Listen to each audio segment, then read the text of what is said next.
Hello girls. आज हमारा topic है आपका फाइबर। तो इससे पहले आपने जो वीडियो देखी थी उसमें फाइबर के बारे में पढ़ा होगा कि फाइबर हमारे लिए क्यों इम्पोर्टेंस है, और फाइबर अगर हमारे बॉडी में ज़्यादा हो जाता है तो क्या नुकसान है, कम है तो क्या नुकसान है, इनके बारे में पढ़ा था। अब आवश्यकता है, और जो काउंसलिंग व एंडरसन के अनुसार जो है, इन्होंने बताया है कि कितनी आवश्यकता होनी चाहिए पर व्यक्ति पर किलो पर जो वेट है उसके अकॉर्डिंग फाइबर हमें कितना लेना चाहिए। तो प्रति किलोग्राम वजन के लिए 100 मिलीग्राम फाइबर लेना आवश्यक है। मतलब जितना भी हमारी बॉडी में वेट है, मान लिया 10 किलो है, तो जो 1 किलो है उसके लिए हमें 100 किलोग्राम 100 मिलीग्राम, किलोग्राम नहीं सॉरी, मिलीग्राम फाइबर लेना आवश्यक है। एक सामान्य व्यक्ति के लिए 5 से 10 ग्राम तक फाइबर वाला आहार पर्याप्त रहता है। यदि एक नॉर्मल पर्सन है तो उसे जो है कितना लेना चाहिए, 5 से 10 ग्राम तक फाइबर अपने आहार में शामिल करना चाहिए या फिर लेना चाहिए। परंतु रोग की अवस्थाओं में जिनमें फाइबर लाभप्रद रहता है, इससे ज़्यादा फाइबर लिया जा सकता है। यदि किसी व्यक्ति को परेशानी है डाइजेशन की, मतलब उसे कॉन्स्टिपेशन रहता है, या फिर इस तरीके की परेशानी है कि फाइबर कम होने से उसे किसी प्रकार का रोग हो गया है, तो उसे अपनी फाइबर की डाइट जो है आहार में बढ़ा देनी चाहिए, और फाइबर को जो है ज़्यादा से ज़्यादा लेना चाहिए। अब इसके स्रोत क्या क्या हैं, जो रेशेदार मतलब स्रोत मतलब हम कहाँ से प्राप्त कर सकते हैं, किन किन चीज़ों से हमें फाइबर प्राप्त होता है। तो फर्स्ट है आपका रेशेदार प्रमुख रूप से हरी सब्जियों में पाया जाता है, लाइक आपका ककड़ी, खीरा, चुकंदर, गोश्त, फल, गाजर, बंद गोभी, शलजम, अंजीर आदि में बहुतायत फाइबर हमें प्राप्त होता है। ये वो फूड आइटम्स हैं जिसमें आपके जो है फाइबर्स जो है ज़्यादा से ज़्यादा प्राप्त होते हैं, जिनमें ये आपकी एक लिस्ट है गर्ल्स। इसमें एक तरफ भोज्य पदार्थ है प्रति ग्राम, प्रति 100 ग्राम, और कुल फाइबर ग्राम दिया हुआ है। इसमें है आपका गेहूं की कुल फाइबर मात्रा है। इसमें गेहूं में कितने परसेंट होता है, मतलब 100 ग्राम में आपका 17.2 ग्राम।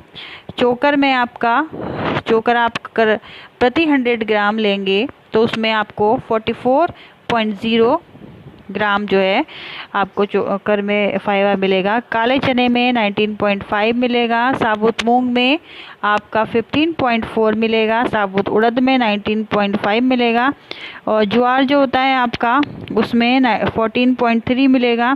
फिर आपका बाजरा है, बाजरा में जो है 20.3 जो है आपको कुल फाइबर ग्राम में मिलेगा। फिर है आपका चावल में 8.3 होता है, अरहर दाल में 14.0 होता है, पालक में आपका 3.6 और चौलाई में आपका 3.4। ये आपकी प्रति 100 ग्राम की मात्रा है। अगर हम प्रति 100 ग्राम ये चीज़ें का सेवन करते हैं तो हमें इतने ग्राम जो है फाइबर हमें प्राप्त होता है। अब फाइबर की कमी से क्या होता है, जो डेफिशिएंसी हो जाती है, क्या होता है फाइबर से, रफेज पदार्थ यदि सेवन न किए जाए तो कब्ज़ की शिकायत हो जाती है। यानी रफेज पदार्थ मतलब फाइबर युक्त पदार्थ अगर हम सेवन नहीं करेंगे तो हमें कब्ज़ की परेशानी हो जाएगी, जिससे कि क्या होगा, हमारी आंतों में हमारा मल जो है मोशंस वो रुक जाएगा और वहीं वो सड़ने लगेगा, और क्या होगा, उससे अनेक प्रकार की बीमारियां होने लगती है, जैसे आपका अपेंडिक्स भी मोस्टली जो है अगर हम ज़्यादा जंक फूड खाते हैं, मैदे वाली चीज़ें खाते हैं जिनमें फाइबर नहीं होता है, जैसे आपके बच्चे होते हैं चाउमीन के बहुत शौकीन होते हैं, उस चीज़ को खाते हैं, तो क्या होगा, जो आपका जो आपको फाइबर नहीं मिलेगा आपकी बॉडी में, तो जो है अनेक प्रकार की बीमारियां जो हैं वो घेर लेंगी, और आंत जो है हमारी वो सड़ने लगेंगी या बढ़ने लगेंगी। तो आंतों की बीमारी मोस्टली तभी होती है जब हमें फाइबर युक्त डाइट नहीं लेते हैं और ज़्यादा मिर्च मसालों वाला भोजन का हम सेवन करते हैं। अतः भोजन में इनका होना अत्यंत आवश्यक है। इसलिए जो है फाइबर युक्त डाइट का होना भोजन में बहुत ही ज़्यादा ज़रूरी है। गर्भवती स्त्री को कोष्ठबद्धता की शिकायत रहती है। कोष्ठबद्धता मतलब जो आपके डाइजेशन अच्छी तरीके से नहीं होता है। जो आपने गर्भवती स्त्री होंगी वो देखी होंगी, उन्हें प्रॉपर मोशन नहीं होता है, प्रेगनेंसी टाइम में उनका पेट साफ नहीं हो पाता है। इसलिए उसके भोजन में हरी सब्जियां, ताज़े फल और सूखे फल, दालें, चोकर सहित दलिया, आटा, इनका समावेश अवश्य होना चाहिए। इसलिए जो एक गर्भवती स्त्री है उनके खाने में क्या क्या होना चाहिए? उनके खाने में जो है हरी सब्जियां, ताज़े और सूखे फल, दालें, चोकर सहित दलिया, आटा, इनका समावेश जो है ज़रूर होना चाहिए एक गर्भवती स्त्री की डाइट में। फिर है आपका फाइबर की अधिकता, एक्सेस इनटेक ऑफ फाइबर। मतलब अगर हम फाइबर को ज़्यादा ले लेंगे अपने डाइट में तो क्या होगा? फाइबर की अधिकता से भोजन बहुत तेज़ी से पाचन मार्ग में बढ़ता है। जो अगर फाइबर हम ज़्यादा ले लेंगे तो क्या होगा? जो भोजन है वो हमारा आंतों में बहुत ही जल्दी आगे बढ़ने लगेगा, रुकेगा नहीं। और क्या होगा? जिससे कि जो पोषक तत्व हैं उन्हें जो है हमारे बॉडी में जो है अवशोषित होने का टाइम नहीं मिलेगा और उसके माध्यम से वो बाहर निकल जाएंगे। अतः लंबे समय तक आहार में फाइबर की आवश्यकता से अधिक मात्रा लेने पर कुछ पोषक तत्व जैसे कैल्शियम, लोहे तत्व, जिंक, फास्फोरस आदि की हीनता शरीर में उत्पन्न हो जाती है। अगर हम विटामिन्स हमारे बॉडी में नहीं रुकेंगे, नहीं लेंगे तो क्या होगा? जो भी हमारे आते हैं उनके द्वारा ये सारे कैल्शियम हो गया, जैसे आपका फास्फोरस हो गया, जिंक हो गया, विटामिन्स हो गए, ये हमारी बॉडी में नहीं रुक पाएंगे। ये मोशंस के थ्रू ज़्यादा फाइबर लेने की वजह से बाहर निकल जाएंगे।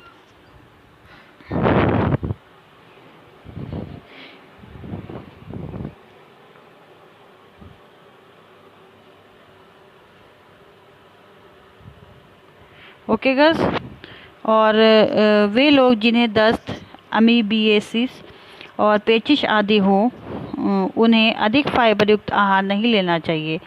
जिन लोगों को जो है दस्त की शिकायत रहती है, अमीबियासिस रहता है, मतलब अपेंडिक्स हो जाता है बार बार, जो एनीमिया रोग से ग्रस्त होते हैं या फिर अल्सर हो जाता है, उन लोगों को जो है ज़्यादा फाइबर युक्त आहार नहीं लेना चाहिए।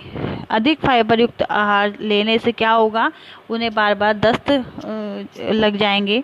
पेप्टिक अल्सर वाले मरीजों के लिए अधिक फाइबर युक्त आहार उचित नहीं रहता है। और जो पेप्टिक अल्सर वाले होते हैं मतलब जो इनके पाचन, जो इनके लीवर में या फिर उनके पाचन तंत्र में किसी प्रकार की गड़बड़ हो जाती है या फिर अल्सर हो जाते हैं, तो उन्हें क्या होता है, ये जो फाइबर युक्त आहार हैं ज़्यादा नहीं लेने चाहिए, क्योंकि इन्हें लेने से जो है क्या होगा? जो मार्ग है वो अवरुद्ध हो जाएगा, और अवरुद्ध नहीं होगा, जो मार्ग है वो खुल जाएगा, और जो आपका खाने का जो है जो भी चीज़ें होती हैं खाने की, वो जल्दी बाहर निकल जाएंगी, जिससे कि हमारी जो बॉडी है वो जो है विटामिन्स को अवशोषित नहीं कर पाएंगी। इसके साथ ही क्या होगा? जब विटामिन्स को अवशोषित नहीं कर पाएंगी तो और अनेक प्रकार की बीमारियां भी हमें हो जाएंगी, क्योंकि जो न्यूट्रिएंट्स हैं वो हमारी बॉडी के लिए बहुत ज़्यादा ज़रूरी हैं, जिससे कि क्या है,